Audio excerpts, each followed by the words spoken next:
how nice it's been to be in an open date this week. Not only be an open date, but have that winning feeling now going into practice. It just kind of gives everything a shot of adrenaline to get started. It has really kind of picked up everybody's step. I don't know if it's so much just that winning feeling we've had the opportunity to experience here for the last 2 weeks, or if it's the excitement and energy getting ready for an in-state rivalry game like Miami. It's probably a combination of both, but it's really created an awful lot of excitement and energy out on the practice field. We've had, during this open date, we've had 4 really good practices, very spirited practices where they've gotten after it, gotten after each other with a lot of teamwork and a lot of fundamental work, as we keep talking about that back to basics type of mentality, especially with all the young players that we're playing right now.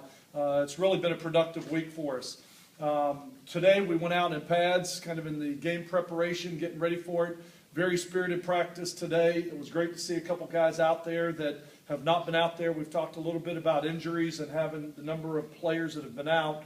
But with Dana Sestanor, Mark Popek, going out today to say, okay, let's go through individual, which turned into going through the segment work, which turned into going through team. Both of them really looked amazingly sharp. For guys that have been out as long as they had, I didn't expect them to be that far along.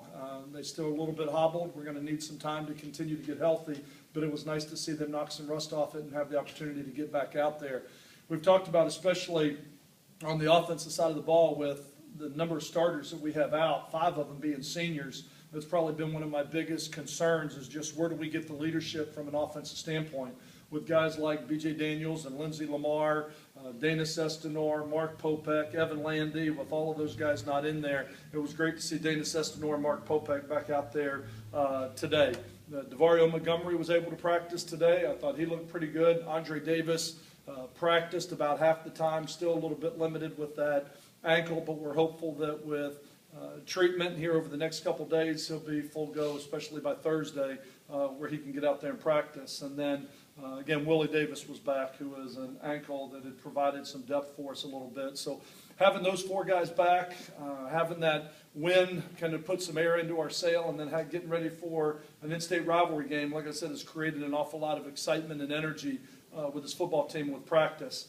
Sitting down and getting ready for Miami and looking at Miami, I love these, I call them geographical rivalry games. We don't have many of those on our schedule here in South Florida, haven't in the past. But to have this rivalry with Miami, which is a bus ride rivalry, again, we don't have many of those. I think the closest school in our league has been, probably to my geography here, but Louisville, I would guess, would be our closest rivalry in the league. And to have this game with Miami going on now for a number of years has really been beneficial.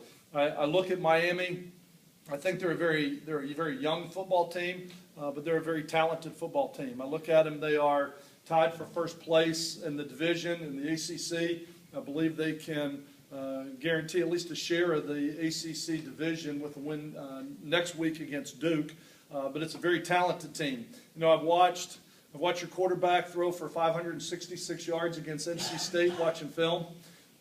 I watched Duke Johnson last week go for 373 all-purpose yards, I think it was, against Virginia.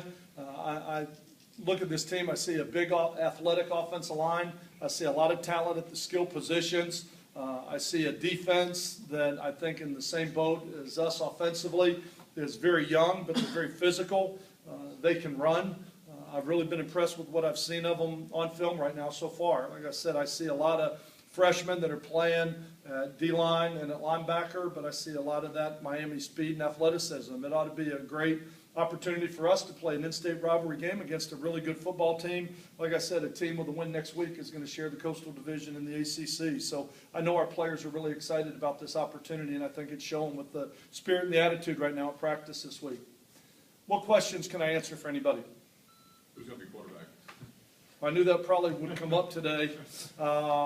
It's something that right now what we've done is we have 2 young players that each have strengths. I mean, when you look at Bobby Eveld, obviously he has experience on his side. He has played. He's tall, probably more mature, been in the system longer than Matt Floyd has. Has really done a nice job at practice here over the last 4 or 5 practices we've had. Matt Floyd probably brings a little bit more elusiveness, a little more mobile with his feet, can do some more things with his feet and his arm, very quick release, but doesn't have the experience that Bobby does. And we have talked about we're going to let them roll, which we did last week, and we're doing again this week until really a clear-cut starter is defined. And right now, that really hasn't been the case. I think both of them are doing an excellent job. They're both completing about 63% of their passes.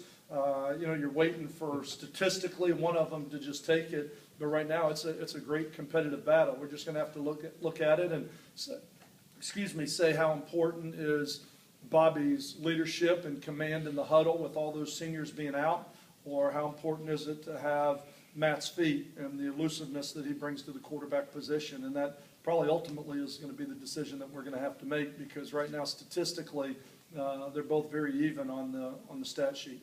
Given they're that close, would you ever consider doing the platoon that some coaches have done in the past? Not right now. As I'm going into this, I'm not looking to do a two-platoon system. I think both of these quarterbacks with their attitudes would be able to handle it, because they're both competitive. They've been rolling as the two all year long, just in case this were to happen. We've talked about with those two, we were going to try and redshirt Bobby. Unfortunately, that's not the case with the injury to BJ, and we've let those two compete as the backups all along. And now here without BJ there and them getting all the reps, they've been doing the same thing. I think we went to that. We could do it, but that's not the answer that I'm looking for right now. I'd really like to be able to identify a clear-cut starter and be able to go with them. Will you call them, will you let them know the day before? Do you want to take this to kickoff, or what's the timetable? Well, like I said, I've said all along the quarterback that's going to play is the one that's going to give us the best opportunity to win. And right now, when you look at them statistically, I'm waiting for one of them to take that. And neither one has done it at this point. If here over the next day or two, one were really to start to stand out as we get closer to kickoff time, that'll make the decision easy. I'm not looking to take it to kickoff time. I'm not looking to take this to the 11th hour. At the same time, they're both getting work, so I'd like to have a starter, and I'd like for one to identify himself on the field is what I'd really like to happen. And if not, then we'll go through Thursday, and I'll probably name a starter at that point. Skip, if they continue to be as close as they are, is there some thought that the tie would go to Floyd because playing him, at least initially, doesn't sacrifice a year of eligibility? Well, when you look at the year of eligibility, the thing about it is if we had said we were going to play them both all along, at this point, nobody would have played that much, because it's not like we've been in a game where we've had the opportunity to play our backup quarterback quite a bit. And so I look at it right now, as I've talked to some other coaches about it, and they've said they talk about who's redshirting at the end of the year. So I look at it right now and say, if Bobby gives us the best chance to win, then Bobby needs to be the starting quarterback going in with 3 games to go and give us the best opportunity to find a way to win these last 3 games. And that's the objective of what we're trying to do. But it's not only the final 3 games of this year, it's also experience to kick off for the future as well.